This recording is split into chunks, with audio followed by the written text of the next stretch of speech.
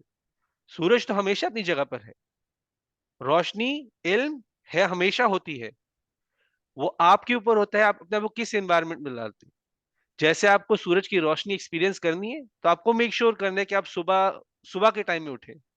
अगर एक इंसान पूरे दिन सोता रहे और शाम में उठे, शाम को उठ के बोलते हैं कि सूरज तो है ही नहीं, तो वो उसकी अपनी गलती है। तो यहाँ पर अगर आपको सूरज की रोशनी एक्सपीरियंस करनी है, तो आपको दिन में उठना है। वैसे ही अगर आपको लाइट नॉलेज एक्सपीरियंस करनी है, अपने आप को सही इन्वायरमेंट में रखना है, अपने आप को एक सही, अपने दिल को साफ रखना है, अपने नफ्स को पाक रखना है। तभी जब आपके पास रोशनी आएगी आप उसको एक्सेप्ट करोगे। अगर आप पर्दे डाल के रखोगे तो कभी भी रोशनी को एक्सेप्ट नहीं कर पाओगे। आपके पास इल्म तो आता रहेगा, कुरान हम पढ़ते रहेंगे, लेकिन अगर आपने अपने आप को नहीं पाक किया होगा, कुरान आप पर असर नहीं करेगा। ठीक है। तो फिर सवाल यह आता है, अभी सवाल ये आता है कि अपने दिल को किस तरह से सही कंडीशन में रखना है, अपनी नफ्स को पाक किस तरह करना है। और वो सवाल इस सूरा में, उसके कुछ जवाब दिए जाएंगे इस सूरा के अंदर। उसके अलावा, इस डिस्कशन के अलावा, अल्लाह ने दिन और रात, दिन और रात एक जैसे पैर की तरह बनाया हुआ है। वो एक दूसरे को कॉम्प्लीमेंट करते हैं। उनका अपना एक बहुत ही जरूरी पर्पस भी है जो वो पूरा करते हैं। अल्लाह की ही क्रिएशन है दिन और रात भी। अल्लाह ने हमारे लिए रात आराम के लिए बनाई हुई है, दिन काम के लिए बनाया हुआ है, और ये बहुत जरूरी है। सोचो कि अगर दिन में रात हो ही ना, कभी सिर्फ दिन ही हो तब भी मुश्किल है, या सिर्फ रात हो और दिन ना हो तब भी मुश्किल है। तो अल्लाह ने वो हमारे लिए क्रिएशन बनाई जो एक दूसरे को कॉम्प्लीमेंट करती है। उसी तरह से वमा खलक ज़करा वल उनसा, अल्लाह कहता है कि कसम है मुझे उसकी जिसने मर्द और औरत को भी बनाया है। जिस तरह से अल्लाह ने दिन और रात बनाए हैं, उसी तरह से अल्लाह ने एक दूसरे को कॉम्प्लीमेंट करने के लिए मर्द और औरत भी बनाए। दिन और रात एक दूसरे को बैलेंस करने के लिए बनाए। उसी तरह से मर्द और औरत एक दूसरे को बैलेंस करने के लिए बनाए हुए। ठीक है। आपको मैं एक एग्जांपल देता हूं कि शादी के बाद, अब जनरली जनरली हम नोट करते हैं कि जो मर्द होता है वो थोड़ा सा ज्यादा रिस्पॉन्सिबल हो जाता है, ज्यादा मेच्योर हो जाता है। टिपिकली जब ये होता है तो बाकी आसपास जो घर वाले वो कहना शुरू कर देते हैं कि ये तो बीवी की वजह से हुआ है, बीवी के नीचे लग गया है। वो वैसा होता नहीं है वैसे। वो अल्लाह की तरफ से वो ज्यादा इंसान रिस्पॉन्सिबल हो जाते हैं, वैसा मेच्योर हो जाता है, अपनी रिस्पॉन्सिबिलिटी उठाना शुरू कर देते हैं। तो उसमें एक बैलेंस आता है जो एक औरत लेके आती है। उसी तरह से औरत के अंदर भी एक मर्द बैलेंस लेके आते हैं। औरत के अंदर भी चेंजेस आती है कुछ शादी के बाद। उसके बारे में मैं ज्यादा नहीं बात करूंगा क्योंकि वो एक औरत बात करेगी उसके बारे में तो बेहतर होगा, लेकिन अल्लाह ने उन दोनों को एक दूसरे के लिए बनाया, एक बैलेंस करने के लिए। ठीक है। तो आ, जिस तरह से अल्लाह ने मर्द और औरत को बनाया हुआ है, इन दोनों के अंदर डिफरेंसेस भी हैं। ठीक है। कॉम्प्लीमेंट तो करते हैं, रात और दिन में अपने अपने फर्क भी हैं। उसी तरह से मर्द और औरत के बीच में भी अपने अपने फर्क हैं। उसी इन्हीं तीन कस्मों को माइंड में रखते हुए अल्लाह कहता है इन नसायकुम लशत्ता, कि बेशक तुम्हारी मेहनतें फैली हुई हैं, मुख्तलिफ हैं। ठीक है। अल्लाह ये कसम खा, सारी तीन कस्में खा रहे हैं, और उसके बाद अल्लाह कह रहा है इन नसायकुम लशत्ता, कि तुम्हारी मेहनतें फैली हुई हैं या मुख्तलिफ है मेहनतें। इसका क्या मतलब है कि मुख्तलिफ है मेहनतें? इसका मतलब ये है कि सबकी जो मेहनत है उसका लेवल डिफरेंट है। कोई इंसान काम कर रहा है सिर्फ अल्लाह के लिए, कोई इंसान काम कर रहा है पावर और फेम के लिए, कोई इंसान काम कर रहा है कि लोगों को जोड़ने के लिए, कोई इंसान काम कर रहा है कि लोगों को तोड़ने के लिए। सबकी मेहनतें अलग अलग हैं, सबकी नीयतें अलग अलग हैं। यहां तक कि जो हम फॉर एग्जाम्पल अभी देते हैं कि हमने जैसे अभी रिलेटिव के लिए जो पैसे जमा करने थे, अल्लाह हम सबकी नीयतों को साफ ही रखे और सबकी नीयत प्योर रखे और सिर्फ अल्लाह के लिए रखे। लेकिन एक एग्जाम्पल दे रहा हूँ, ऐसा हो भी सकता है कोई पैसे डाल रहा हो सिर्फ कि उसका कोई नाम बन जाए। अल्हम्दुलिल्लाह ऐसे हमारे केस में नहीं है, मैं बस एग्जाम्पल लेने के लिए कह रहा हूँ। कोई इससे नीयत से डाल रहा होता है कि मैं कोई दुनिया में मेरा कोई नाम बन जाए। कभी मैं मस्जिद में जाके दिखा दिखा के पैसे डाल रहा हूँ एग्जाम्पल। किसी की नीयत में वो हो सकता है, किसी की नीयत में होता है कि पैसे डालूंगा तो मेरे पास एक पावर आ जाएगी, कोई दुनिया की फायदा आ जाएगा मेरे पास वापस। तो हर किसी की नीयत थोड़ी सी अलग होती है। किसी की ज्यादा प्योर होती है, किसी की लो लेवल पर प्योर होती है, किसी की बिल्कुल नहीं होती। तो सबकी नीयतें अलग हैं। कोई सिर्फ इसलिए पैसे डाल रहा होता है क्योंकि बाकी सब डाल रहे हैं तो मैं भी डाल देता हूँ, कहीं बुरा ना लगूं। ठीक है। तो ये चीजें तो होती हैं, तो अल्लाह कह रहा है कि आप सबकी मेहनत अलग है, और जितना जितनी आपकी मेहनत होगी उसी के हिसाब से आपको हिसाब भी मिलेगा। ठीक है। यानी कि जब आखिरत में भी जाएंगे तो उसी हिसाब से आपको उसका रिवॉर्ड भी मिलेगा, जिस तरह से आपकी मेहनत जितनी प्योर होगी उसी हिसाब से आपको उसका रिवॉर्ड मिलेगा। ठीक है। तो फिर आगे बढ़ते हैं। फअम्मा मन अअता वत्तक़ा। तो फिर वो इंसान जो देता है, क्या देता है यहाँ पर इंसान? चैरिटी देता है। लेकिन अल्लाह ने इधर स्पेसिफाई नहीं किया सिर्फ चैरिटी पे। अल्लाह ने चैरिटी पे नहीं रोका, क्योंकि ये आयतें अभी आपको बता रही किस तरह से अपने आप को पाक करना है, अपनी नफ्स को किस तरह से पाक करना है, प्यूरिफाई करना है अपनी नफ्स को। तो अगर अल्लाह ने यहाँ पर पैसे पर लिमिटेड कर दिया होता, तो गरीब कहता मैं तो अपने आप को प्यूरिफाई कर ही नहीं सकता। तो अल्लाह ने पैसे पर इसको लिमिट नहीं किया। अम्मा मन अअता, अल्लाह ने उसको ओपन छोड़ दिया है कि आप कुछ भी दे सकते हो। आप अपना वक्त दे सकते हो, आप अपनी मेहनत दे सकते हो, आप अपना पैसा दे सकते हो। अल्लाह ने आपको नेमतें दी हुई हैं, उस नेमत का किसी भी तरह इस्तेमाल करो अल्लाह के लिए। फअम्मा मन अअता वत्तक़ा, तो देता है इंसान। ठीक है। अच्छा, हम जिससे पहले वत्तक़ा पर जाए, अअता, हमने पिछली सूरा में जब हम लोग बात कर रहे थे प्योरिफिकेशन की, हम लोग बात कर रहे थे कि अपने आप को पाक किस तरह करना है, तो हमने उसमें कहा था कद अफ़लह मन तज़क्का। ठीक है। कद अफ़लह मन तज़क्का में फलाहा आया था, और हमने जब फार्मर की बात की थी हमने कहा था कि ये ऐसा इंसान होता है जिसको कंटिन्यूअसली केयर करनी पड़ती है अपनी जमीन की, ताकि वो फल ले सके उससे। कंटिन्यूअसली उसको पानी देना होता है ताकि वो उसमें से फल एक्चुअली निकाल सके कुछ सालों बाद। तो यहाँ पर ऐसा नहीं होना चाहिए कि मैंने एक बार दे दिया है फिर मैं आराम से बैठ जाऊं, क्योंकि अक्सर होता ऐसा है कि हम लोग एक बार एक कोई अच्छा काम कर लेते हैं, फिर थोड़ा रिलैक्स हो जाते हैं, कहते हैं हमने इतनी नेकियां तो कमा ली कि हम एक फिल्म देख ही सकें इसके बाद। ऐसा कभी कभी होता है, हम नमाज पढ़ के आते हैं, हम लोग कहते हैं चलो यार नमाज पढ़ी, अभी चलो बैठ के फिल्म भी देख ले। वो शैतान अंदर डालते हैं हमारे अंदर कि अभी हमने अच्छा काम कर लिया है, अभी इतने तो कमा लिए कि हम एक मूवी अफोर्ड कर सके, यानी कि कुछ जाया कर सके अपनी नेकी। ऐसा इंसान के माइंड में आता है, बेशक एग्जैक्टली इन टाइप वर्ड्स में नहीं आता, लेकिन आता है। लेकिन यहाँ पे फअम्मा मन अअता में हमें वो भी कंसिडर करना है जो हमने पहले पढ़ा है। इधर इधर ये नहीं लिखा कि एक बार देके छोड़ जाओ और भूल जाओ, उसके बाद आपने नहीं देना। आपने कंटिन्यूअसली देना है, या आपने कंटिन्यूअसली करते रहना है। जरूरी नहीं पैसा ही सिर्फ हो, पैसा भी दो, अपनी मेहनत भी दो, अपना वक्त भी दो, कुछ भी चीज हो सकती है, लेकिन दो। तो जो देते हैं, अल्लाह उनकी यहाँ पे बात कर, जो कंटिन्यूअसली देते हैं, एक बार देके छोड़ने वालों को नहीं बात कर रहे हैं यहाँ पर। और वैसे नबी सल्लल्लाहु अलैहि वसल्लम की एक हदीस भी है कि वो अमल जो थोड़ा हो और कंटिन्यूस हो, वो बेहतर है बजाय उस अमल के जो सिर्फ एक ही बार हो और बड़ा भी हो। उसका सवाब तो मिलेगा आपको, लेकिन अल्लाह को ज्यादा वो पसंद है अमल जो बेशक छोटे हो लेकिन कंटिन्यूसली होते जा रहे हो। ठीक है। हमने अभी जैसे फॉर एग्जांपल अभी हमने वैसे तो प्रोजेक्ट बनाया था, प्रोजेक्ट में कहा था चल हम अपने एक रिलेटिव की मदद करेंगे, और उस रिलेटिव की मदद हमने एक बार कर ली। उसके बाद क्या होगा?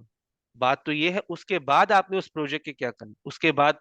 अभी फॉर एग्जांपल हम में से ही कोई बैठा हो, वो बैठ के सोच रहा हो कि मुझे तो असल में अपनी रिलेटिव की मदद कंटिन्यूअसली करनी चाहिए, उसकी हालात अलाउ कर उसको, उसके हालात ऐसे हैं कि मुझे उसकी कंटिन्यूअसली मदद करनी पड़ेगी ताकि वो नॉर्मल हो सके।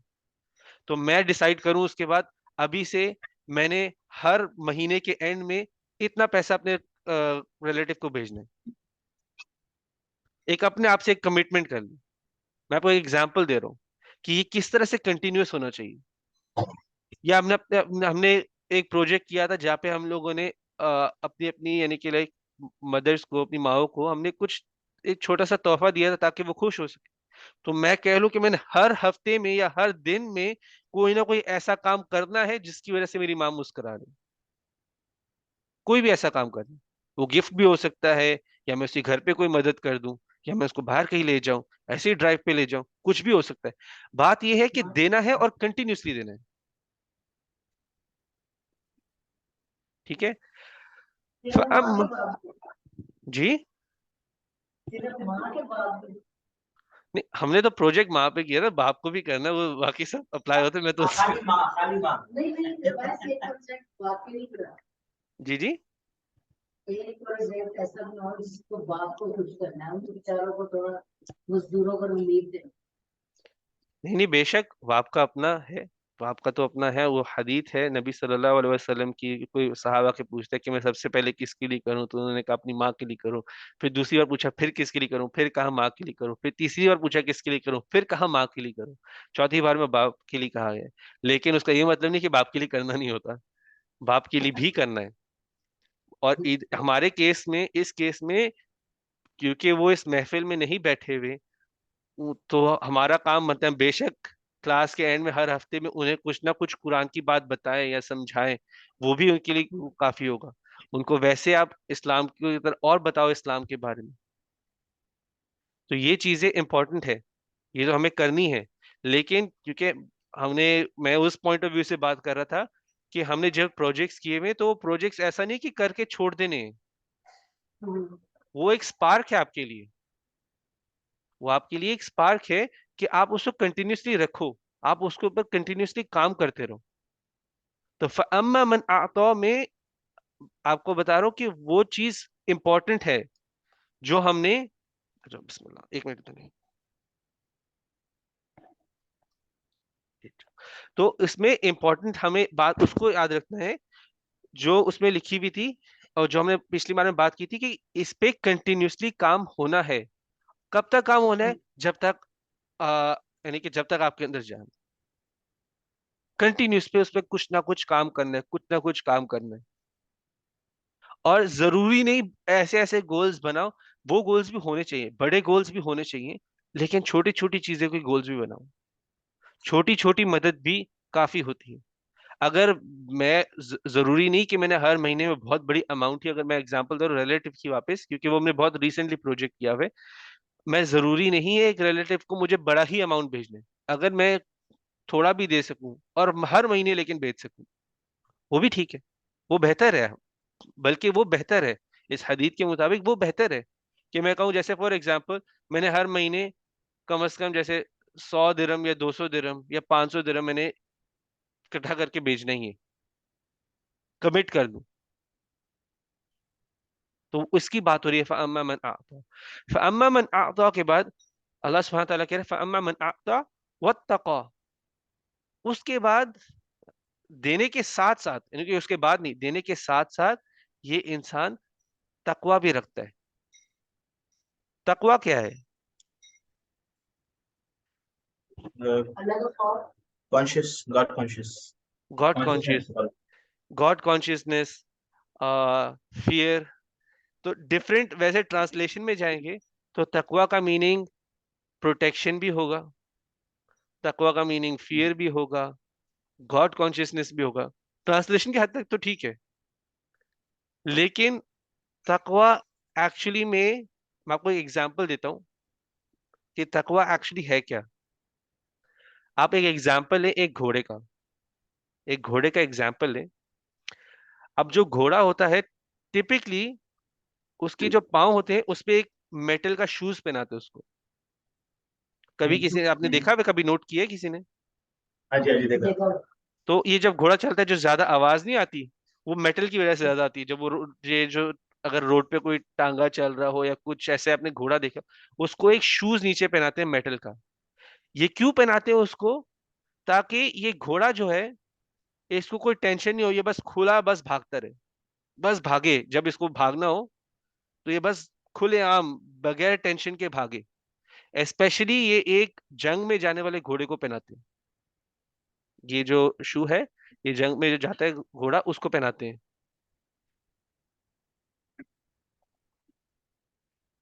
एक मिनट।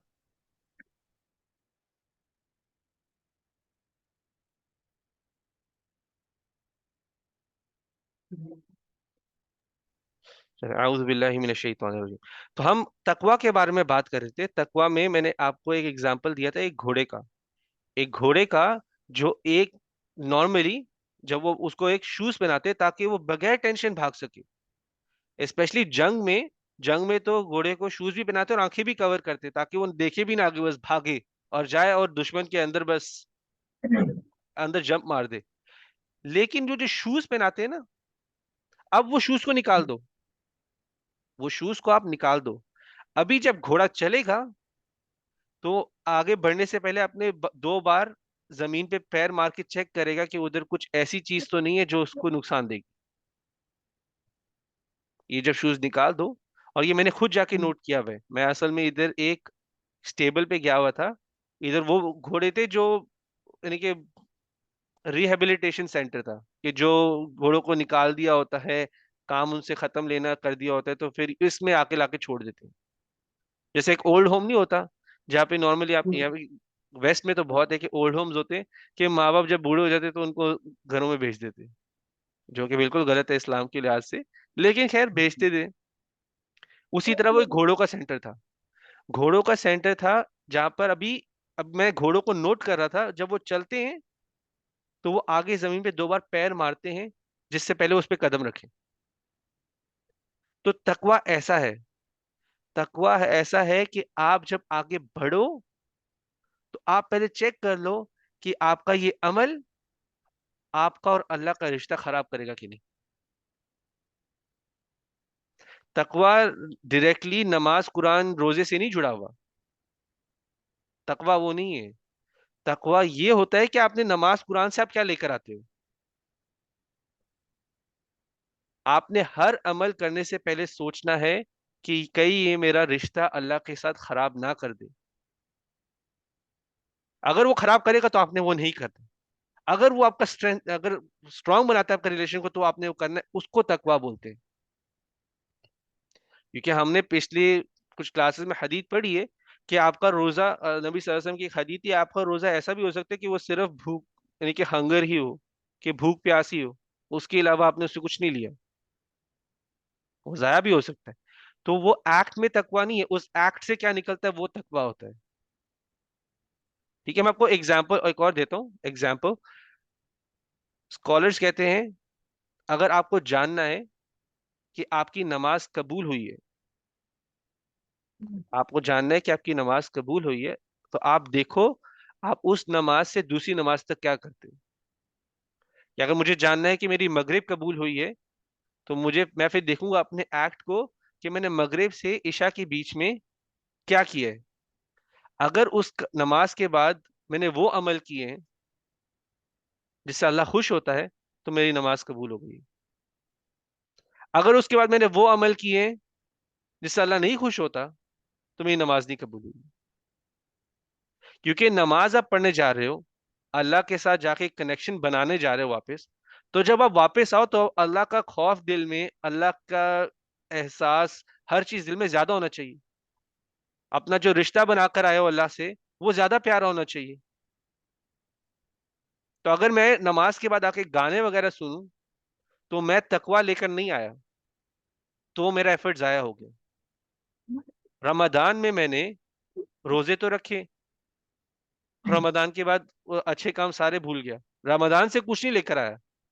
रमजान आपकी तैयारी होती है कि आपने पूरे साल में बाकी क्या करना है, वो पूरा महीना आप तैयारी करते हो ताकि आप एक और साल गुजारो, क्या लेके आते हो। तो आपका रोजा भी शायद जाया हो जाए।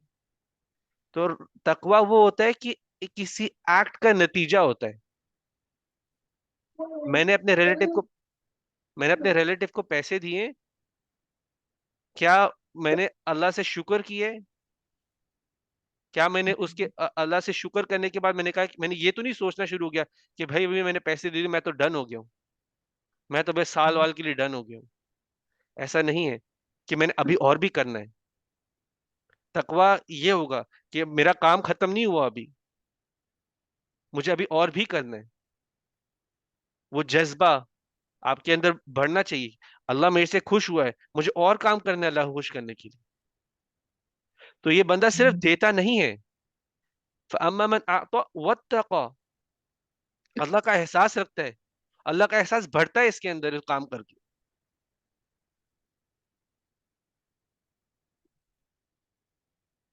ठीक है। और स्पेशली जब देने की हम बात करते हैं तो देने में तो बहुत सारी चीजों का ख्याल भी रखना पड़ता है, जो कि अल्हम्दुलिल्लाह आप लोगों ने सवाल भी पूछे थे तो अच्छा किया था कि इंसान को देने के टाइम पे देखना होता है कि मैं किसी का दिल ना तोड़ूं, ये अमल सही में अल्लाह के पसंद वाला बने, किसी को दुख ना पहुंचे मेरे अमल से।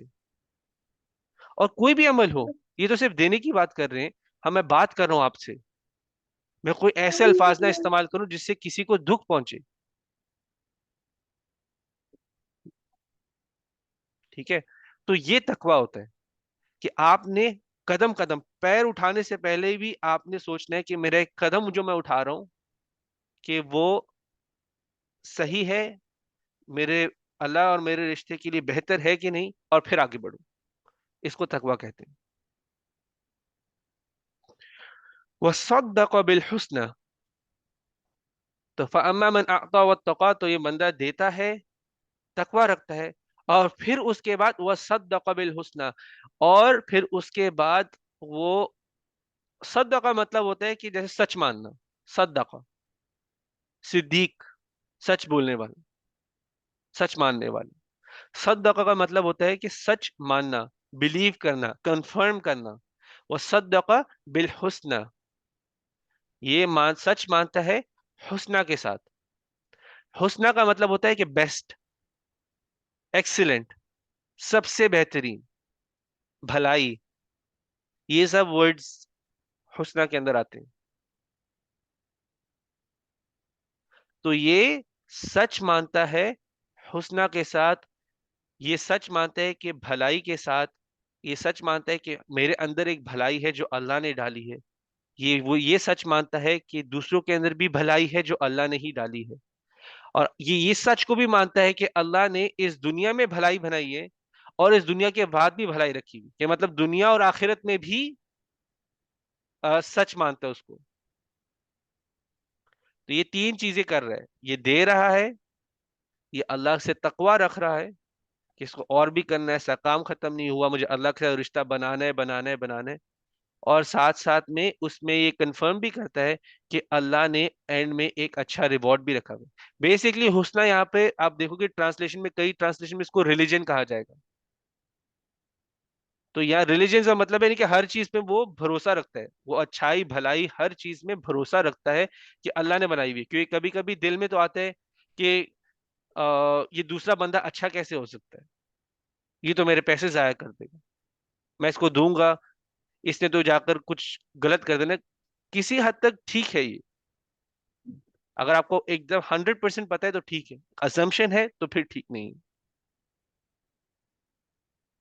ठीक है। क्योंकि कभी आपसे कोई मांगने आया हो, आपको नहीं उसका हाल पता होता, आप उसको उसका अंदर का हाल या उसका सही में उसके क्या हालात चल रहे हैं आपको कभी कभी नहीं पता होता। तो जो मांगने आया है उसकी मदद करो। तो ये भलाई में भरोसा रखता है, ये उस भलाई में भरोसा रखता है जो अल्लाह ने उसको दी हुई है ताकि वो दूसरों को दे सके। ये उस भलाई में भरोसा रखता है कि जो अल्लाह ने एंड में रिजल्ट देना है, मतलब कि आखिरत में जन्नत देनी है, उसमें भी भरोसा रखता है। ये सब रखते हुए, होप रखते हुए, भरोसा रखते हुए काम करता है, देता है।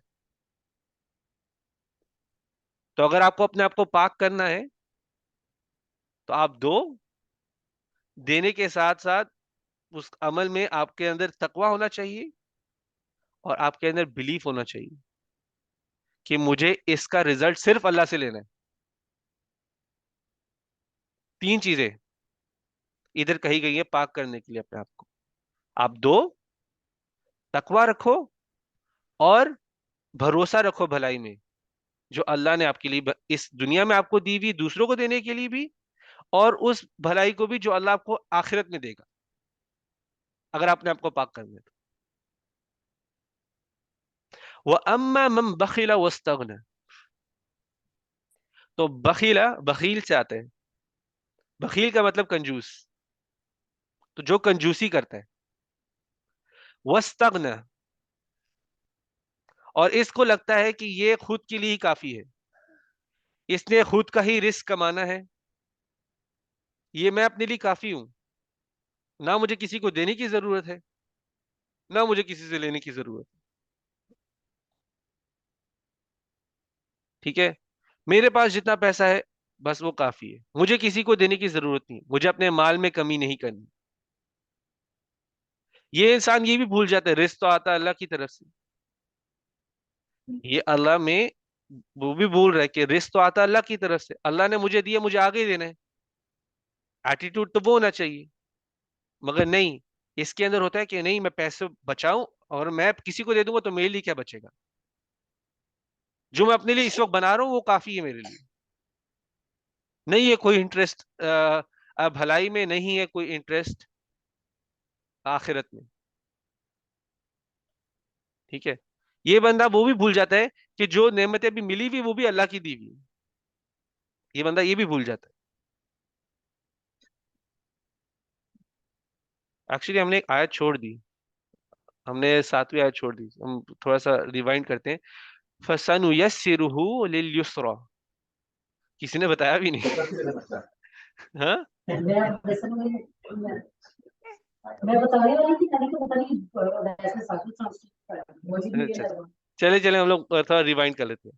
फसनुयस्सिरुहु लिल युस्रा, इसका मतलब है कि अल्लाह, यानी कि डायरेक्ट अल्लाह तो नहीं लेकिन अल्लाह इनफेर्ड है कि वो रास्ते आसान कर देता है आसानी की तरफ जाने की। फसनुयस्सिरुहु, या तो आप इसको ऐसे देख सकते हैं कि वो आसानी से आपको आसानी की तरफ ले जाएगा। मैं आपको एक एग्जांपल देता हूँ इसको समझने के लिए। समझो कि आपको एक जगह पर पहुंचना है, जगह को नाम भी दे दे, तो आपको एक जैसे जुमेरा जाना है आपने, आपके पास दो रास्ते हैं। या तो आप हाईवे लेकर चले जाएं, या तो आप अंदर के रास्तों से जाएं। हाईवे पे जाएंगे तो आपके लिए आसानी है, सीधा सीधा रास्ता है। आप अगर अंदर के रोड से जाएंगे तो आपको बार बार रुकना पड़ेगा, ट्रैफिक से गुजरना पड़ेगा, मुश्किलों से गुजरना पड़ेगा, खड्डे वाले रोड होंगे, इंडस्ट्रियल एरिया से गुजरना पड़ेगा। तो दोनों तरफ आप एक, जुमेरा वैसे कोई आसानी नहीं है लेकिन सिर्फ एक एग्जाम्पल पॉइंट ऑफ व्यू से उसको सोचें कि अगर आपको उस आसानी की तरफ पहुंच रहे हैं तो आपके पास दो रास्ते हैं। आप मुश्किल रास्ते से भी गुजर के आसानी के पास पहुंचेंगे, आप हाईवे लेके जाएंगे तब भी आसानी की तरफ पहुंचेंगे। तो अल्लाह कह रहे हैं कि इन लोगों के लिए जो देते हैं, तकवा रखते हैं और भलाई में यानी कि उसमें भरोसा भी रखते हैं, अल्लाह उनको आसान रास्ते के थ्रू आसानी की तरफ ले जाएगा।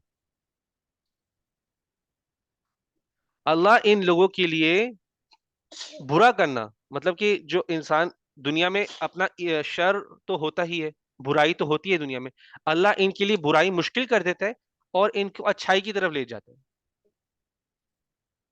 मैं आपको एग्जांपल देता हूँ प्रॉफेट सल्लल्लाहु अलैहि वसल्लम की लाइफ से। प्रॉफेट सल्लल्लाहु अलैहि वसल्लम को वो तहज्जुद पढ़ा करते थे, उनके लिए तहज्जुद एक तरह से आसान कर दी गई थी। इस तरह नहीं आसान कर दी कि अल्लाह ने कहा कि आप जितने मर्जी तहज्जुद पढ़ो पढ़ो, इस तरह नहीं आसान की गई थी। नबी सल्लल्लाहु अलैहि वसल्लम की हदीस है कि मेरी आंखों की ठंडक नमाज में रख दी गई है। मेरी आंखों की ठंडक नमाज में है, वो नहीं बोलते रख दी गई है, नमाज में है मेरी आंखों की ठंडक। तो उनका जो कनेक्शन था अल्लाह के साथ वो उनको इतना प्यारा हो गया था कि वो जो दर्द भी था, जो मुश्किल भी थी रात से उठने की, जो दर्द में वो जिस तरह से वो नमाज पढ़ते थे, बहुत देर लंबी लंबी नमाजें पढ़ते थे, पाँव उनके सूज जाते थे, वो दर्द सब वर्थ इट बना दिया हुआ था अल्लाह ने उनके लिए। वर्थ इट बन गया था कि ठीक है, मुझे इससे बहुत ज्यादा मिल रहा है, थोड़ी दर्द मैं सह लूंगा। उनके लिए वो अच्छाई आसान कर दी गई थी। तहज्जुद पढ़ना इस तरह से उनके लिए आसान हो गया हुआ था। जो उनको सुकून मिलता था, ये थोड़ा दर्द में इंसान उठा लेगा, ये थोड़ा दर्द में सह लूंगा, लेकिन मुझे वो चाहिए, वो अपनी आंखों की ठंडक चाहिए, जो उनकी आंखों की ठंडक नमाज में रख दी गई थी। तो अल्लाह उनके लिए जन्नत तक पहुंचने का, जन्नत तो अल्टीमेट आसानी है ना, अल्टीमेट आसानी तो जन्नत है, तो अल्लाह ने उनके लिए जन्नत का रास्ता आसान कर दिया हुआ था। कैसे? नमाज में ही उनके लिए इतना प्यार था, अल्लाह से कनेक्शन में इतना प्यार था, अभी उनको तहज्जुद पढ़ने में मुश्किल नहीं थी। क्योंकि हम सब जानते हैं तहज्जुद के लिए उठना कितना मुश्किल होता है। कंटिन्यूअसली तो बहुत ही मुश्किल होता है, एक दो रात तो हम उठ भी जाते हैं। तहज्जुद के लिए उठना कितना मुश्किल होता है, लेकिन अल्लाह ने उनके लिए आसानी बना दी हुई थी कि उनको नमाज के अंदर ही फसनुयस्सिरुहु लिल-युस्रा, तो अल्लाह ने आसानी की तरफ जाने वाले रास्ते भी आसान कर दिए हुए थे। जो तहज्जुद इंसान को जन्नत की तरफ लेके जाएगी, वो भी जब आप अपना नफ्स को पाक करना शुरू करोगे, आपके लिए भी वो रास्ते आसान होते जाएंगे। तो अल्लाह ने सिर्फ ये नहीं कहा कि नफ्स प्योर होगी आपकी, आपके लिए चेक्स भी रख दिए हुए हैं। आपके लिए एक चेक भी रख दिया हुआ है कि आप चेक करो कि आपका आपकी नफ्स प्योर हो कि रही है कि नहीं। कभी कभी आप देखोगे, कभी कभी एक ये नॉर्मल होता है कि हम लोग कभी कभी कहते हैं कि हमसे कुरान हम मेमोराइज करना, जब जो हिफ्स करते मेमोराइज करना स्टार्ट किया था, लेकिन एक पॉइंट पे आके फंस जाते, आगे नहीं बढ़ रहे। तो उनको उनको टिपिकली जो टीचर्स होते हैं वो इन्हीं चीज के बारे में कहते हैं, अगर कोई गलत काम कर रहे हो छोड़ दो, अगर बुरा खाना खा रहे हो तो उसको भी बेहतर करना शुरू कर दो, क्योंकि ये सब लिंक्ड है अपनी अपने तज़किया के लिए, अपनी नफ्स की प्योरिफिकेशन के लिए, पाक करने के लिए ये चीजें जरूरी हैं। अल्लाह ने कुरान में भी कह दिए। तो आप देने वालों में से बनो। जब आप वो देते हो, आपकी नफ्स प्योर होना शुरू होती है, फिर आपके लिए रास्ते आसान हो जाते हैं। हिफ्स भी आसान हो जाएगा, हिफ्स आसान हो जाएगा, या तहज्जुद पढ़नी वो आसान हो जाएगी, अल्लाह को खुश करने वाले काम आपके लिए आसान हो जाएंगे जब अपने आप को प्योर करना शुरू करोगे। वो अम्मा मन बखिला वस्तगना, तो हमने बात की थी इसके बारे में। बखीला का मतलब होता है बखील इंसान, जो कंजूस होता है और जो सोचता है कि इसी ने ही अपने आप को पूरा करना है। यही है जो ये कमाता है, ये इसकी अपनी तरफ से ही है, और ये किसी और को नहीं देता, ये सोच के नहीं देता कि मेरा माल ना कम हो जाए। इसको अपने माल की कमी से प्रॉब्लम होती है, दूसरों को देने से प्रॉब्लम होती है, सिर्फ इसको अपने लिए कुछ बनाना होता है। ये समझता है कि बस ये अपने लिए काफी है। वकज़्ज़ब बिल हुस्ना, और ये भलाई को झुटलाता है। ठीक है। तो ये कौन सी भलाई को झुटलाता है? वो इसको कोई फर्क नहीं पड़ता आखिरत से, इसको कोई फर्क नहीं पड़ता जन्नत से, इसको कुछ नहीं है, इसको बस है कि बस मेरा बनता रहे, इससे और कुछ नहीं है। इसको बस है कि मेरी चीजें पूरी होती रहे, ना इसको किसी को देने में होता है, ना ये सोचता है कि मुझे अल्लाह ने दिया है कि इसको मैं आगे बढ़ाऊं। फसनुयस्सिरुहु लिल उसरा, तो अल्लाह इस इंसान के लिए आसान कर देता है मुश्किल की तरह रास्ते। उसरा आसानी का ऑपोजिट है, युसरा का ऑपोजिट है। उसरा का मतलब होता है मुश्किलात। अल्लाह इस इंसान की जिंदगी में से बरका निकाल देता है, बरका रहती ही नहीं है। क्योंकि कभी कभी अगर आप जैसे 1000 दिरहम कमा रहे हो, तो उसमें भी आप कभी कभी इंसान सोचते हैं, जो शुक्र कर रहा होता है, जो दे रहा होता है, वो कहते हैं कि 1000 में भी पूरा हो रहा है। दूसरी तरफ इंसान 5-6 हजार कमा रहा होता है, रो रो रहा होता है। अल्लाह बरका निकाल देता है उसके माल में से। और इतनी एक इम्पॉर्टेंट चीज है, हमारे पास्ट के अंदर बहुत सारे ऐसे उलमा थे जिनके अपने फादर्स थोड़े गलत कामों में मुब्तला थे, रिबा में मुब्तला थे, लेकिन उनकी माओ ने एक स्टैंड लिया था। उन्होंने कहा था हम अपने बच्चों के पेट में एक हराम का दाना नहीं जाने देंगे। एक एक स्कॉलर था, उसकी माँ ने किया क्या कि रोटी बना के बेचना शुरू कर दी। उसने उसके पास थोड़े से बचे हुए अपनी शादी से कुछ पैसे थे, उसने उससे कुछ खरीदा, अनाज खरीदा, कहा कि मैं रोटी बना के बेचूंगी। और जो वो पैसा आता था उसी से ही उसने अपना दूध नहीं पिलाया, अपना दूध नहीं पिलाया, कहती मैंने भी अपने हस्बैंड के पैसे से खाया हुआ है। उसने यहाँ तक के कहा कि मैं इस बच्चे को बकरी का दूध पिलाऊंगी जो मैंने हलाल पैसे से खरीदा था।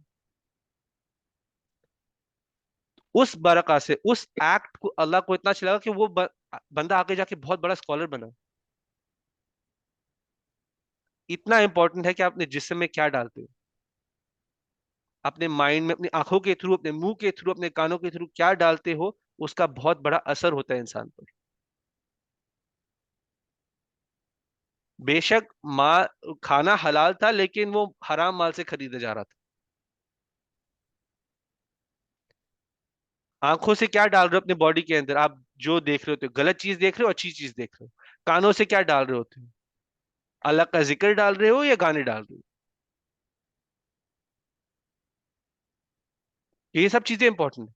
लेकिन तो वापस पॉइंट पे आते हैं, तो ये वो ऐसा बंदा है जो कंजूस है, सोचता है कि जो ये कुछ बनाता है ये खुद की अपनी अपनी ही मेहनत से, अपने ही बलबूते पे सब इसने किया हुआ है। अल्लाह को बिल्कुल नहीं मानता और ना भलाई में मानता है।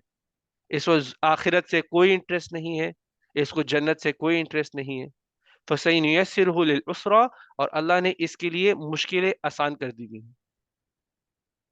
बहुत पैसा है इसके पास, ठीक है, बरका निकाल दी, अभी इस्तेमाल करो अपने पैसे को। मुश्किलें डाल देता है।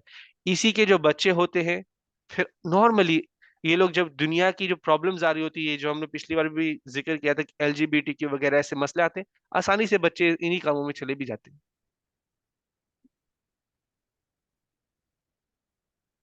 तो इसके लिए मुश्किलें आसान हो जाती हैं। ठीक है। वमा युगनी अन्हु मालुहु इजा तरद्दा, तो इसके लिए काफी नहीं होगा, इसके लिए इसका माल काफी नहीं होगा जब ये गिरेगा। वमा युगनी अन्हु मालुहु इजा तरद्दा, कहाँ गिरेगा? या तो दुनिया में गिरेगा या आखिरत में गिरेगा। अल्लाह ने इस बंदे का हिसाब कहीं ना कहीं लेना तो है। शरारता का मतलब क्या है? तरद्दा का मतलब कि गिरना, गिरना, तरद्दा। जब ये गिरेगा, इसका एक, हर बुराई जो हर बुरा करता है इंसान, उसका एक जवाल आता है, उससे गिरना होता है। अल्लाह ने फिरौन को भी बहुत दिया, किंग बनाया हुआ था, कंट्रोल दिया हुआ था, इतना कंट्रोल दिया हुआ था, लोग उसके कंट्रोल के अंदर थे। इतना कंट्रोल था कि लोगों को बोला था मैं खुदा हूं, लोगों ने मान भी लिया हुआ था। उसने अपने आप को खुदा बोला था, लोगों ने मान भी लिया था। आप अब इमेजिन करो, कल कोई खड़ा होकर बोले कि मैं खुदा हूं, कितने लोग उसको आ जाएंगे बोल, आधे लोग तो खड़े होकर बोलेंगे नहीं हो खुदा ये, इधर आधे बोल रहे होंगे कि आप खुदा नहीं हो। अपने फॉलोअर्स ही बहुत थोड़े से होंगे, या ज्यादा बनने भी शुरू हो गए। लेकिन डिविजन बहुत होगी। आप पूरी दुनिया को तो नहीं कह सकते ना, कि या पूरी कंट्री को भी तो नहीं कह सकते कि मैं खुदा, और लोग पूरी कंट्री मान जाए। ऐसा तो नहीं होता ना। अल्लाह ने उसको भी पावर दी थी, उसने पावर गलत इस्तेमाल किया तो उसका भी जवाल आया था। जब नबी उनके पास आया था, मूसा अलैहिस्सलाम उनके पास आए थे। तो हर बुराई का एक डाउनफॉल आता है। वो डाउनफॉल अगर दुनिया में आ जाए तो मतलब शायद आखिरत की थोड़ा अजाब कम हो जाए, लेकिन अगर पूरा ही अजाब आपको आखिरत में आए तो फिर उसकी तो कोई खैर नहीं है। फिर वो उसके और अल्लाह का है, उनके बीच में आग में उसने जाके तड़पना है। लेकिन ये जो बंदा है, जो कंजूसी कर रहा है, जो नहीं दे रहा है, जो आखिरत में भरोसा नहीं रख रहा है, अल्लाह कहते हैं इसके लिए इसका माल काफी नहीं होगा। जिस माल के ऊपर ये इतना इतरार है, इसका ये माल इसके लिए काफी नहीं होगा जब ये गिरेगा।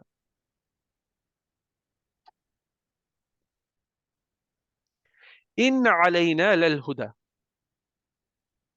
बेशक हमारे ऊपर है कि कौन हिदायत की तरफ आता है।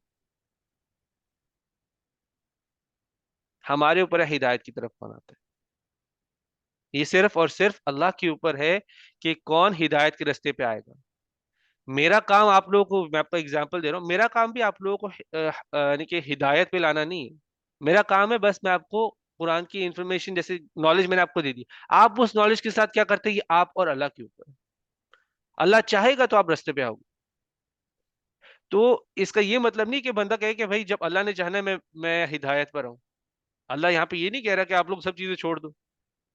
अल्लाह यहाँ पे कह रहा है कि जो हिदायत पे आएगा वो तभी आएगा जब वो मेरे टर्म्स पर होगा, जब वो अपने आप को पाक करने की कोशिश कर रहा होगा, तब वो हिदायत पर आएगा। अल्लाह ने टर्म सेट करने।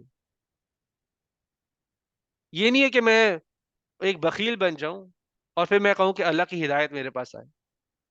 मैं लोगों के साथ बुरा कर रहा हूं, लोगों को गाली गलौज कर रहा हूं, या उनके पीछे गीबत कर रहा हूं, या चीट कर रहा हूं, घर में या बाहर कहीं भी चीट भी कर रहा हूं, और तब मैं कहूं कि मेरे पास तो हिदायत आ नहीं रही। आप जब अल्लाह के टर्म्स पर होगे तब हिदायत आएगी। अल्लाह की टर्म्स क्या अल्लाह बता रहे हैं। हमने एक टर्म के बारे में बात की है जो देना है, अल्लाह उसके बारे में, और देना भी किस एक माइंडसेट के साथ देना है, ये नहीं कि बस दे रहा हूं। तो इन अलैना लल हुदा, बेशक अल्लाह की हमारे ऊपर है, अलैना का मतलब हमारे ऊपर है कि कौन हिदायत पर आएगा। व इन लना लल आखिरत वल ऊला, और बेशक हमारे ही लिए है, यानी कि हमारे लिए नहीं, कि हमारे से ही है आखिरत और जो उससे पहले है। आखिरत से पहले क्या है?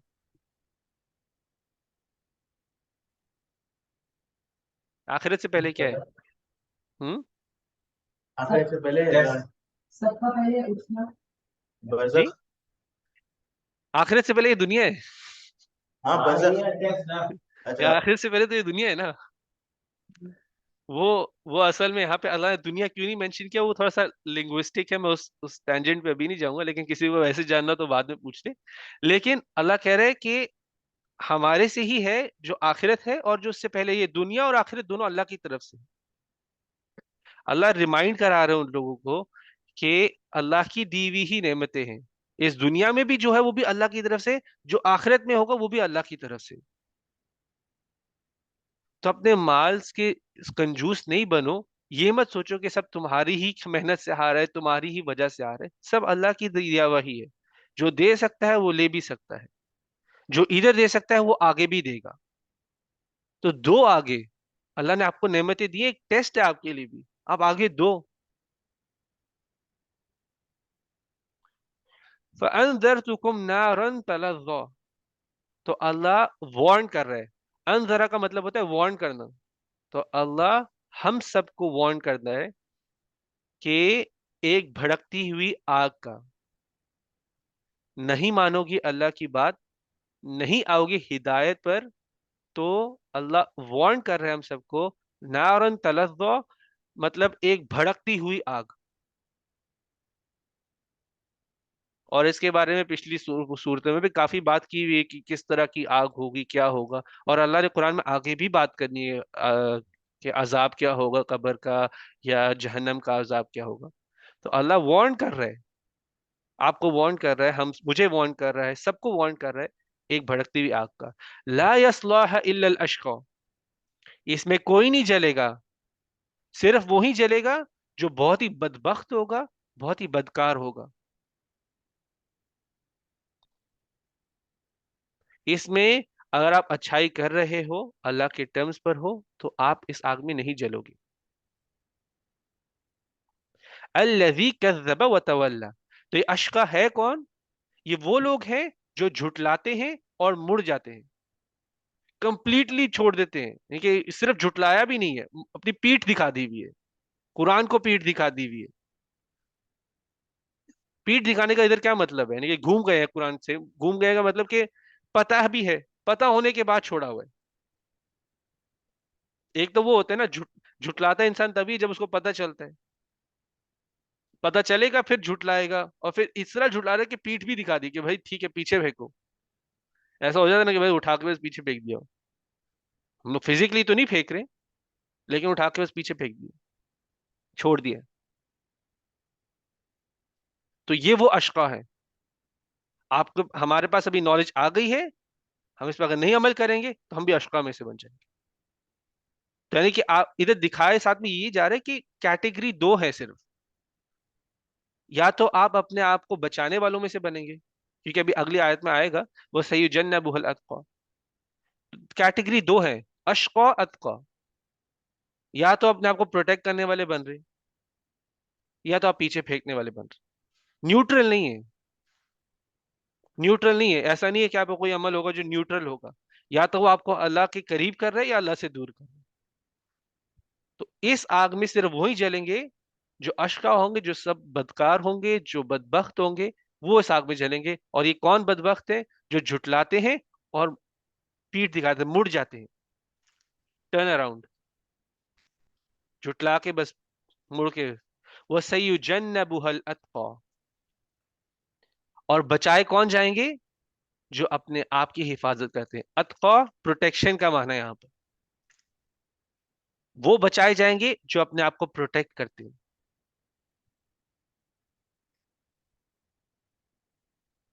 तो इसी तरह से जब तकवा की भी हमने बात की थी, आपने हर अमल पर आपने चेक करना है कि मैं अपनी प्रोटेक्शन ना खो दूं। मैं प्रोटेक्ट कर रहा हूं अपने आप को, मैं सोच रहा हूं कि अल्लाह के साथ मैं अपना आपको प्रोटेक्ट कर रहा हूं, अपने अल्लाह के साथ रिश्ते को प्रोटेक्ट कर रहा हूं, और तब आगे बढ़ रहा हूं।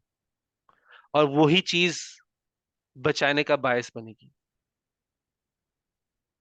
और ये कौन है प्रोटेक्ट करने वाले? अल्लज़ी युक्ति मालहू यतज़क्का। ये अपना माल इसलिए देते हैं क्योंकि ये पाक हो सके। ये फअम्मा मन अता वत्तका वसद्दक़ बिल हुस्ना करते हैं, क्यों करते हैं? अपने आप को पाक करने के लिए। ये अपना माल देते हैं अपने आप को पाक करने के लिए। तो अभी हमने पिछली सूरा में पढ़ा था, सूरा शम्स के अंदर, कि पाक करने के लिए आपके पास जो रेफरेंसेस हैं वो कुरान है, वो सुन्ना है नबी सल्लल्लाहु अलैहि वसल्लम की। तो कुरान से जो पॉइंट है कि क्या करना है अपने आप को पाक करने के लिए, वो भी आपको पता चल रहे हैं। उसमें से एक चीज है अपना माल दो अपने आप को पाक करने के लिए। ये एक है। क्या हमने कुछ और पढ़ा है अपने आप को पाक करने के लिए अभी तक जितनी भी सूरतें पढ़ी है? अगर पढ़ा है तो मुझे रेफरेंस के साथ बताएं, अगर नहीं पढ़ा तो फिर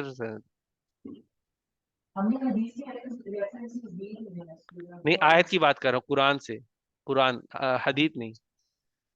कुरान में हमने और कुछ पढ़ा है जो हमें बताता हो कि ये चीजें करना जरूरी है अपने आप को पाक करने के लिए? अपने आप को पास करने के लिए। नहीं, रेफरेंस से नहीं पता नहीं, रेफरेंस नहीं।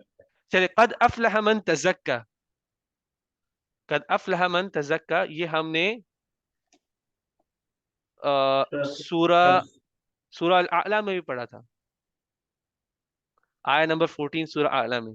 कद अफलह मन तज़क्का व ज़करा अस्मा रब्बिही फसल्ला। तो पाक करने के लिए आपको दो और चीजें बता चुके हुए हैं कि अल्लाह का नाम जिक्र करना, जिक्र अस्मा रब्बिही फसल्ला। तो अल्लाह का नाम, अल्लाह को याद करते हैं और नमाज पढ़ते हैं। तो आपकी पाकी पाक होने के लिए आपको तीन चीजें बता दी हुई है। अल्लाह को याद करना है, नमाज, और देना। देना। और एक और बात याद रखें, क्योंकि हमारे वैसे काफी मिसकंसेप्शन बन जाता है।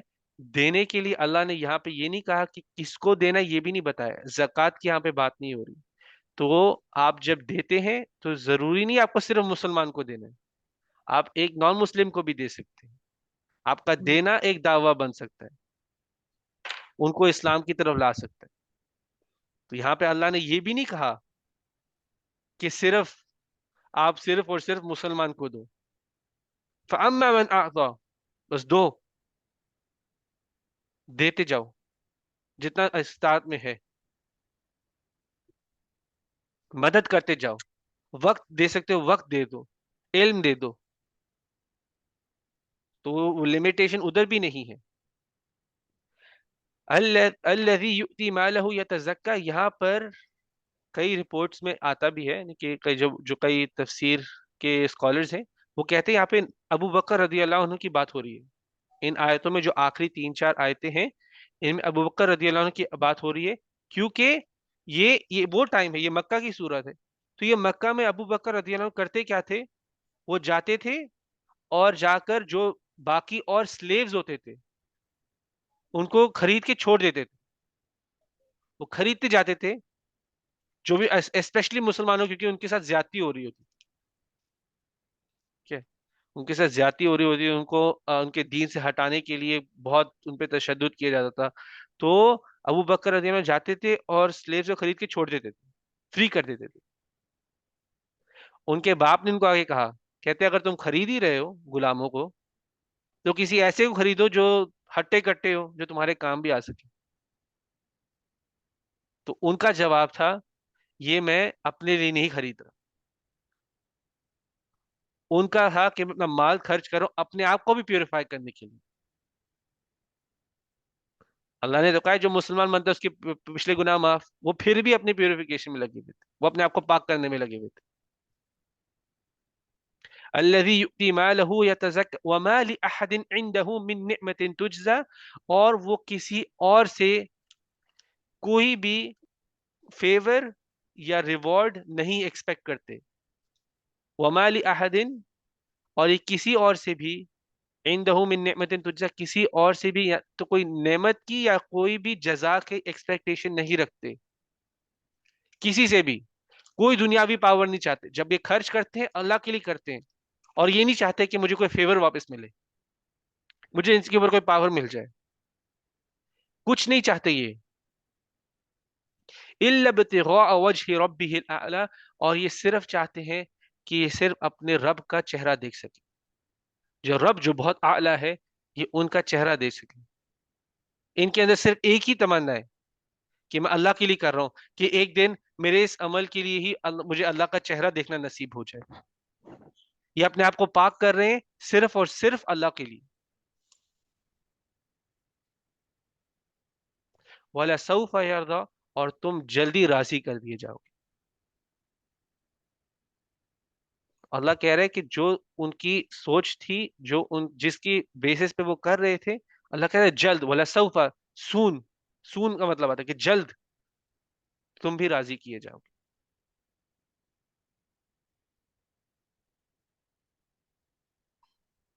मतलब जल्द उनको अल्लाह का चेहरा देखना नसीब भी होगा।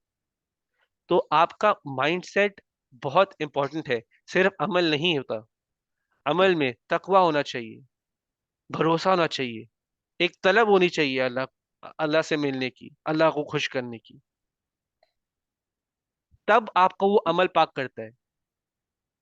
दे तो बहुत सारे लोग रहे हैं भाई, ये बिलियनर्स वगैरह, अल्लाह बेहतर जानता है, इनके कई स्कैम्स भी निकल आते हैं, लेकिन देने वाले तो बाहर बहुत भी हैं, लेकिन वो पाक नहीं हो रहे, क्योंकि वो अल्लाह के लिए नहीं कर रहे, वो आखिरत में भरोसा नहीं रखते, अल्लाह को मिलने की तलब नहीं रखते। तो ये सूरा बयान कर रही है, बहुत ही स्ट्रेट फॉरवर्ड थी, इसमें ज्यादा में कोई ऐसा नहीं था किसी चीज में हम बहुत डेप्थ में जा रहे हैं, वो सिर्फ शुरू में थोड़ा सा था। बहुत स्ट्रेट फॉरवर्ड है, क्या आपको करना क्या है अपने आप को पाक करने, और क्या माइंडसेट आपका होना चाहिए। तो ये थी सूरह लैल। बहुत ही छोटी छोटी आयतें हैं, बहुत ही पावरफुल है, बहुत ही स्ट्रेट फॉरवर्ड है, क्या करना आपको क्लैरिटी से बता दिया हुआ है। तो हम स्टार्ट करते हैं, अगर कोई क्वेश्चन हो, क्वेश्चन से स्टार्ट करते हैं इंशाल्लाह। मेरे पास कोई क्वेश्चन नहीं है, मगर बहुत स्ट्रेट फॉरवर्ड सूरत थी, हम्म। इतनी कॉम्प्लिकेटेड। मेरे पास एक क्वेश्चन है। जी जी। और हमने इससे तो बात की कि आई नंबर 5 में तक का जब हमने बारे में बात की कि जब भी आप कुछ करो तो देखो कि वो आपका जैसे करीब कर जाए कि नहीं। आप आवाज थोड़ी क्लियर नहीं आ रही, पूछो इधर।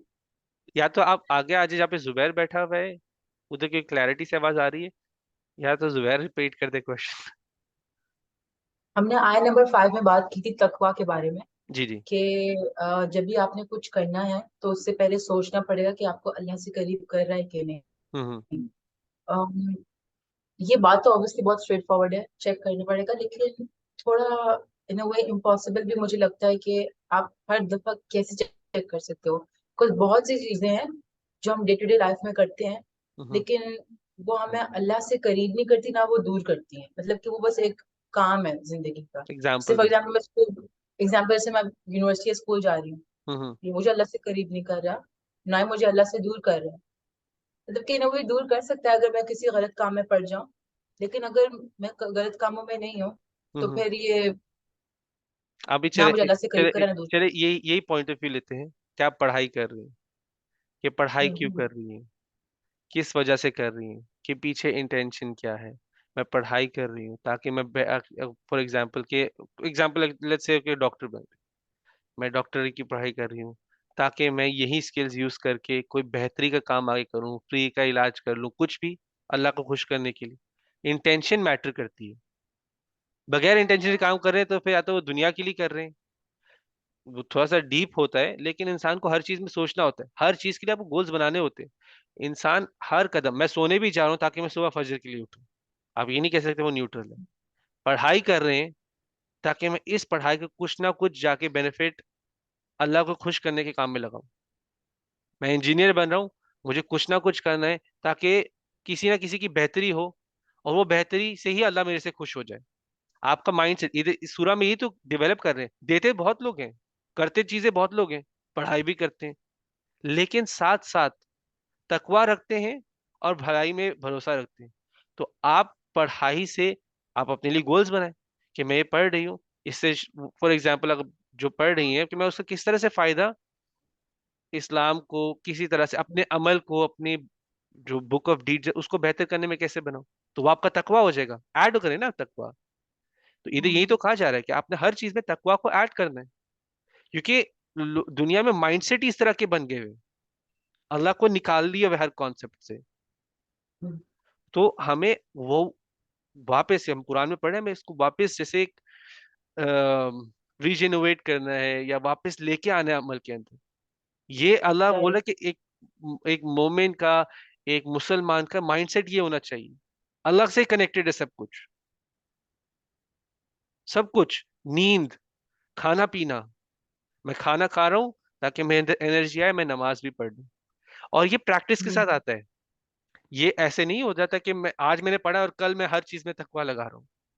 ये एक फार्मर की तरह है। आप आपको कद अफलाह के बारे में आपको ट्राई करते रहना है कि मैं हर चीज में, मैंने सूरह आला में पढ़ा था, वज़कर अस्मा रब्बिही फसल्ला। तो आप अल्लाह को याद करते रहे, हर चीज में अल्लाह को याद करते रहे। नमाज पढ़े तब भी अल्लाह को याद करें, कुछ कर रहे हैं अल्लाह को याद करें।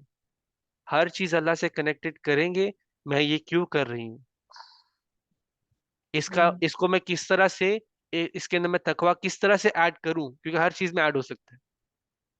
मैं राइट। खाना भी खा रही हूँ, मैं प्योर खाना खाऊंगी।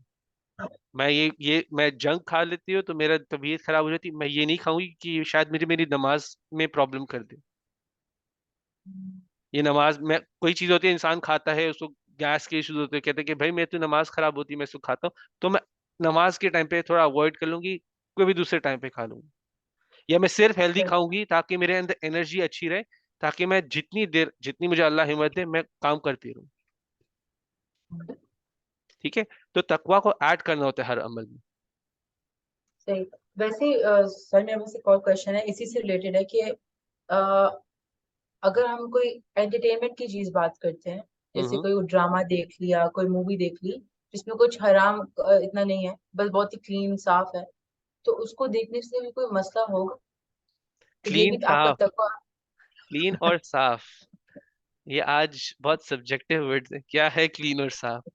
और बात आप इस तरह से जज करें, मैं उससे कुछ ऐसा सीख रही हूँ जिससे मैं अपना तकवा या ईमान बढ़ा दूं, तो ठीक है देखें, फिर 100% देखें। मैं अल्लाह के साथ कनेक्शन स्ट्रांग हो रहा है देखकर। जैसे फॉर एग्जांपल कई कई अगर कई चीजें हो भी सकती हैं, मैं ये नहीं कहता कि हर फिल्म ड्रामा गंदा ही है। कई चीजें अगर इंसान एक अच्छे सा वीडियो बनाया हो जिसमें क्लियर मैसेज दे रहा हो, इंसान अल्लाह के करीब हो रहा हो, या कुछ किसी चीज के बारे में अवेयरनेस मिल रही हो, ठीक है, तो फिर मसला नहीं है। वो आपको खुद इवैल्यूएट करना है। लेकिन आप जिसको क्लीन और यानी कि बोले ना कि उसमें कुछ गंदा नहीं हो, उसका जो स्टैंडर्ड होगा वो कुरान और सुन्नत से सेट होगा। क्योंकि आप ड्रामे ओके। देख रहे होते हैं, जैसे फॉर एग्जांपल वो दिखा रहे होते हैं कि मर्द ने औरत का हाथ भी पकड़ा, भाई ये किया वो किया, लेकिन मैसेज तो बहुत स्ट्रांग था, फिर आप देख रहे हो तो थोड़ा मिलावट है उसमें। हम्म। ठीक है। तो वो चीजों के बारे में केयरफुल होना है। स्टैंडर्ड्स आपके कुरान और सुन्नत से सेट हो रहे हैं, दुनिया के मियार से नहीं। दुनिया कहेगी ये चीज क्लीन है, लेकिन वो क्लीन नहीं होगी। तो दुनिया के स्टैंडर्ड पे क्लीन नहीं होना। आज के वक्त में हम कहते हैं ना कि पुराने वक्तों में तो कुछ भी फिल्मों में दिखाया नहीं जाता था, आज के वक्त में बहुत हो गया, तो पुरानी फिल्में देख लो बैठ के, ऐसा नहीं होता, पुरानी फिल्मों में बहुत चीज होती है। ठीक है। तो ये मतलब नहीं, तो वो बात है कि आपको कह रहा हूँ कि आपने जब इवेल्युएट करना है तो कुरान और सुन्नत के हिसाब से इवेल्युएट करना है। ठीक है। तो ड्रामे, मुझे खुद नहीं पता कि कौन से ऐसे ड्रामे हैं जो बहुत क्लीन हो, जिसमें मैसेज क्लियर हो, ऐसा मुझे किसी का नहीं पता। और ऑनेस्टली मेरी तो रहने के टाइम ही नहीं मुझे मिलता कि मैं मैं ड्रामे देखूं एनीमोर, क्योंकि मुझे मेरा पूरा हफ्ता, तो कह रहा हूँ ये मैं क्लास करता हूँ तो मैं अल्लाह का शुक्र करता हूँ, पूरे हफ्ते में इस क्लास के बारे में सोच रहा था, इस क्लास के लिए कुछ प्रिपेयर कर रहा था, तो मेरा तो इसी में पूरा हफ्ता निकल जाता। आप जब कभी इंशाल्लाह एक वक्त आएगा जब आप भी किसी को इस तरह से नॉलेज दें, तो आपको पता चलेगा इंशाल्लाह। कि आप पूरा पूरा हफ्ता इसी चीज में मुब्तला है। बेशक आपने पढ़ी होगी, बेशक आपने गो थ्रू की होगी, लेकिन आपको एक तरह एक उसके साथ बेस्ट करना होता है, आपको अपना स्ट्रक्चर बनाना होता है कि आपने किस तरह से बोलना है, आपने क्या बोलना है, वो पार्ट है इसका। मेरे पास, मैं आपको चाहूँ तो मैं वैसे कुछ कोई और, जैसे फॉर एग्जांपल हम लोग इधर बैठ के सूरह मरियम के बारे में बात करना शुरू कर दे, मैंने उसको इतनी बार पढ़ा हुआ है, मैंने उसकी तफसीर को इतनी बार पढ़ा हुआ है, डिफरेंट डिफरेंट सूरह को पढ़ा, मैं निकाल के बैठ, लेकिन उसमें एक्सेलेंस कब आती है, जब इंसान उसमें एफर्ट डालता है, स्ट्रक्चर करता है। अल्लाह ने कहा क्लियरली मैसेज दो, बलागुल मुबीन, अल्लाह ने क्लियर करके दो मैसेज, कुछ भी नहीं कह देना। तो एक इंसान के पास वक्त, मेरे पास तो वक्त नहीं बचता। मैंने खुद चीजें ऐसी अपनी लाइफ में डाली हुई है, क्लासेस में जाता हूँ, हदीस क्लास लेता हूँ, तफसीर भी पढ़ता हूँ, कंटिन्यूसली पढ़ता हूँ, ये क्लास देता हूँ। मैंने अपने आप को इतना मुब्तला कर लिया, मेरे पास उन चीजों के लिए टाइम बचता नहीं। तो ये एक इंस्पिरेशन है आपके लिए भी। आपने आपको ये चीजें तो अगर बहुत फायदेमंद है तो देखें, वरना अपने आपको इन चीजों में मुब्तला करें जो आपको सही में फायदा पहुंचे, और अल्लाह कबूल करे फरमाए। मैं ही नहीं बोलता कि मैं बहुत प्योर हूँ और मैं बहुत बेस्ट हूँ, ऐसा मैं कुछ भी नहीं बोल रहा। अल्लाह बेहतर नीयत जानते, कभी कभी इंसान की नीयतों में मिलावट होती है, अल्लाह हम सबकी नीयत को प्योर रखे इंशाल्लाह। आमीन। अच्छा, और कोई सवाल हो? सवाल नहीं है, सवाल तो कोई और नहीं है। चलिए फिर रिफ्लेक्शन कंप्लीट रिफ्लेक्शन है। स्टार्ट करते हैं अब। राइट पे जो भी हो इंशाल्लाह स्टार्ट करें। जो हमने फर्स्ट जो आयत पढ़ी थी इस सूरह की, हम्म। तो जो सूरज के बारे में, सूरज का दिन और रात के बारे में, जी जी। जो सूरज से रिलेटेड है, तो हम्म ये 2 दिन पहले की बात है। ये सनसेट का टाइम था, और मगरिब के पहले का जो टाइम होता है, जब सूरज एकदम, आप गौर से देख सकते हैं, हम्म बहुत बहुत क्लियर होता है, और आप उसका मोशन भी देख सकते हैं किस तरीके से नीचे जा रहा है। हम्म तो मैं बस, मेरे दिमाग में एक ख्याल आया था कि अल्लाह ने हमारे पे इतना करम किया है कि जिस तरीके का सिस्टम बना हुआ है, कि लेट्स से अगर कभी रात होती ना, तो हमारी बॉडीज कितनी थक जाती। हम्म और अगर हमेशा ही रात होती, तो हमें जो सूरज से जो बेनिफिट्स मिलते हैं, वो भी कभी ना तो मिले। हमारी बॉडी वैसे फंक्शन ही ना कर पाती। तो ये सनसेट में और सनराइज में अल्लाह का इतना शुक्र है कि अभी तक, जब से दुनिया बनी है और अभी तक, ये कॉन्स्टेंटली हो जा रहा है। और एक एक भी ऐसा दिन नहीं आया कि अल्लाह ने डिसाइड किया हो कि हाँ आज सूरज निकलेगा ही नहीं, या आज सूरज सेट ही नहीं होगा। हम्म। अगर आप इसको दूसरी तरफ देखें कि सूरज ने आज तक अल्लाह की नाफरमानी नहीं की, कि वो आज डिसाइड करे कि मैंने निकलना नहीं, और हम मौके मौके पर नाफरमानी करते हैं। वो भी क्रिएशन है अल्लाह की, वो भी अल्लाह का हुक्म मान रही है। हम भी क्रिएशन है अल्लाह के, लेकिन हम कोई हुक्म नहीं मानते जल्दी। दो तरफ से देंगे, आपका पॉइंट ऑफ व्यू बिल्कुल ठीक है, जायज। और लेकिन आप उसको घुमा के भी देखें, तो इंसान कहता है कि ये अल्लाह की फर्मा बरदारी करते जारी करते, ये जिस दिन करेगी उस दिन तो मेरी शायद खात्मा हो जाए, जिस दिन इसने नाफरमानी की मेरी, मैं खत्म हो जाऊं, लेकिन वो अल्लाह की फर्मा बरदारी में लगी हुई है। और मैं हूं जो नाफरमानी पे नाफरमानी करते जा रहा हूं। और मैं एक बहुत ही अच्छा एग्जाम्पल दिया था एक टीचर से, मैं उनका लेक्चर सुन रहा था। वो कहते हैं कि आप जब रोलर कोस्टर में बैठते हैं, ठीक है, रोलर कोस्टर में बैठते हैं, तो इंसान को होता है ना कि मुंह उसका इधर उधर जा रहा होता है, बाल उड़ रहे होते हैं, कुछ नजर नहीं आ रहा होता, बहुत तेजी से जा रहे होते हैं। एक्सपीरियंस किए ना, सब लोगों ने, ऑलमोस्ट सबने किया होगा रोलर कोस्टर को। जी जी। अभी अर्थ का एग्जाम्पल, अर्थ गोल गोल घूम रही है, और वो 66,000 कुछ माइल्स पर आवर पे घूम रही है। रोलर कोस्टर तो 100 किलोमीटर पर आवर था, उस पे भी हम लोगों ने हम कुछ एक्सपीरियंस नहीं कर पाते। अर्थ पहले तो वो घूम रही है 60,000 कुछ भी, यानी कि नंबर मुझे एग्जैक्टली आती, कहते 60,000 माइल्स पर आवर पे अपने घूमते जा रही है। उसके बाद वो सन के आसपास घूम रही है, और वो 10-15 गुना ज्यादा स्पीड पे घूम रही है, और हमें कुछ उसका पता नहीं चलता। हमें लगता है कि हम लोग तो एक ही जगह पे खड़े हैं और सूरज हमारे आसपास घूम रहे हैं, लेकिन घूम तो हम रहे हैं, और हमें उसकी फीलिंग का भी पता नहीं चलता। ये अल्लाह की क्रिएशन है, ये अल्लाह की क्रिएशन है। ये अल्लाह ने आपके लिए साइंस छोड़े में कि अल्लाह है। ये खुद से नहीं हो सकता सिस्टम, ये खुद से सिस्टम हो ही नहीं सकता। आपको कुछ पता ही नहीं चल रहा, आप इतनी स्पीडों पे घूम रहे हो। अल्लाह ने आपके लिए साइंस बनाए हुए। आप देखो उनको, उन पे जाके गौर करो, आपको पता चलेगा कि आप कितने पानी में हो। आपको एहसास होगा कि अल्लाह है, आखिरत है, अल्लाह ने जन्नत भी रखी है, दोजख भी रखा है, मुझे काम करना है।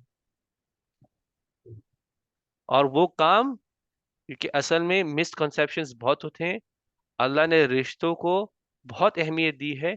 तो रिश्तों के एक्सपेंस पे भी ऐसा नहीं कि मैं सब चीजें छोड़ दूं, जाके मैं काम पे लग जाऊं।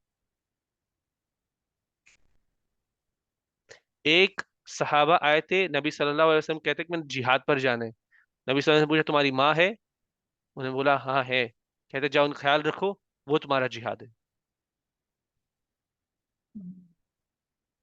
ठीक है, तो उसको जिहाद पे जाने से भी रोका हुआ है, रिश्तों के एक्सपेंस पे नहीं होता, वो साथ लेके चलने हैं। ठीक है, क्योंकि हम ये गलत मिसकंसेप्शन देखते रहते हैं कॉन्स्टेंटली। और फिर कभी कभी लोग जिनके पास, जिनको नॉलेज नहीं होती, वो फिर कहते हैं कि शायद इस्लाम ही दूर कर रहा होता है रिश्तों से। दीन नहीं ये कहता, अल्लाह नहीं ये कहता, नबी सल्लल्लाहु अलैहि वसल्लम ये नहीं कहते। जो उन्होंने कहा वो दीन है, और उसको हम समझेंगे तो सही तरह अप्लाई करेंगे। उसको हम समझेंगे तो सही तरह अप्लाई करेंगे। इसीलिए मैंने शुरू शुरू में जो प्रोजेक्ट्स रखे भी हैं, वो हमारे आपस के पहले थे। हम पहले खुद स्ट्रांग होंगे आपस में, हम पहले खुद एक ग्रुप बनेंगे, फिर हम बाहर वालों को भी फायदा पहुंचा सकेंगे, और सही नॉलेज के साथ। वो बहुत इंपॉर्टेंट है। तो इंशाल्लाह हम आगे बढ़ते हैं, और जो नेक्स्ट है जुबैर के बाद इंशाल्लाह। मेरे लिए आज का सबसे बड़ा रिफ्लेक्शन ये था कि तकवा के बारे में था, कि आपने जैसे हमने थोड़ी देर पहले बात की कि हर चीज देख समझ के, कि अगर मुझे अल्लाह से करीब कर रही है कि नहीं, क्या ये मुझे फायदा देती है कि नहीं मेरे आखिरत में और दुनिया में, तो फिर ही करनी चाहिए। क्योंकि अगर आपको चूज करना है बेहतर है तो ऐसे होना चाहिए। और दूसरा मेरे लिए ये था कि काफी दफा या फिर ज्यादातर हम, जब हम कोई भलाई करते हैं लोगों के साथ, हम ये समझते हैं कि ये हमने की है और ये हमारी खुद की मेहनत से है। लेकिन हम बहुत भूल जाते हैं, बहुत दफा भूल जाते हैं कि अगर अल्लाह ने मुझे, अगर मैं फाइनेंशियली बात करूं, तो अगर अल्लाह ने मुझे ये पैसे ना दिए होते तो मैं फिर कैसे मदद करती दूसरों की। तो जैसे हमने आया नंबर 16 में से नहीं 6 में इसी बारे में बात की थी कि ये अल्लाह की तरफ से होता है, अल्लाह ने आपकी मदद की होती फिर ही आप दूसरों की मदद कर सकते हैं। तो जी, ये मेरे लिए आज के दो बड़े रिफ्लेक्शन। चलिए, अल्हम्दुलिल्लाह। आगे बढ़ते हैं। नेक्स्ट कौन है? चाची।